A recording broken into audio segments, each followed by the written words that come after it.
Whenever you're ready. Okay, so have you ever thought about how many hours you roughly spend in traffic each year? Well, there was a study done by the U.S. Today in an article written by Bob, Mrs. Scheimer, that Americans roughly spend around 38 hours a year in traffic.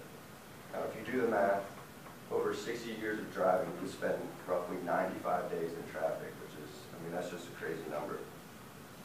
I'm Billy Goodall, and I'm going to give you a presentation on the external cost of driving a car.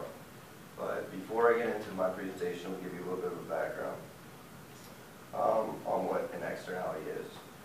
From our class textbook, which was called Core Economics by Eric Shang, an externality is the impact on a third party of some transaction between others in which the third parties are not involved. Now, an externality is broken down into two groups. There's an external cost or a negative externality, which harms the third party, and then there's an external benefit, or a positive externality, which benefits the third party. Now, getting into my presentation on the external cost of driving an automobile, I'm going to talk about 3 different reasons of how it's an external cost. The first one is going to be air pollution. The second one is going to be congesting streets and raising crash opportunities. And the third one is going to be reducing the safety of others. Okay, so getting into the first one, which is air pollution. As most of you know, most cars are fueled by aliphatic hydrocarbon, which is more commonly known as gas. Gas is produced from a crude oil that is produced from a ground called petroleum. When the gas fuels the car, it's burned off and it creates exhaust fumes. These exhaust fumes are broken out into 2 elements. One is carbon monoxide, which is a poisonous gas, and the other is carbon dioxide, which is a greenhouse gas.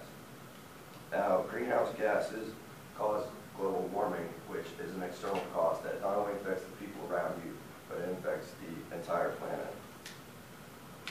The second one, which is congesting streets and raising crash opportunities. These two relate to each other, meaning as the more congested the streets are, the higher the crash opportunity raises. And obviously, this varies from city to city. Taking into account Alliance in New York City, the streets are way more congested in New York compared to Alliance.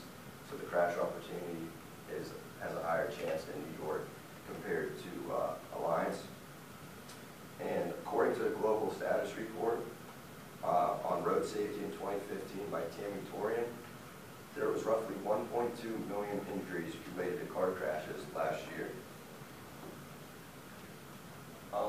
The last topic on how driving an automobile is an external cost is the safety of others. And the safety of others is inversely proportional to the street congestion, which means as the street congestion increases, the safety of others will decrease. And not only is driving a car affecting the safeties of others driving a car, but it also affects pedestrians, which it's a long shot, but the more congestion on the street, the safety of pedestrians will decrease. So to every external cost, there's also resolution ideas, and some of these resolution ideas may seem a little impractical, but some of the resolutions I came up with were an alternative fuel, which this would decrease the air pollution, and some alternative fuels could be electric cars and natural gas, and I know as we speak, some of these are in the making.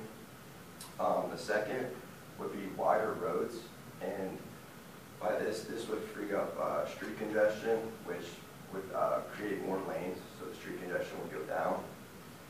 And the last one would be to charge people a fare, which means for the amount of time that you're on the road, you would get charged a certain amount of money. And this is what I mean by impractical.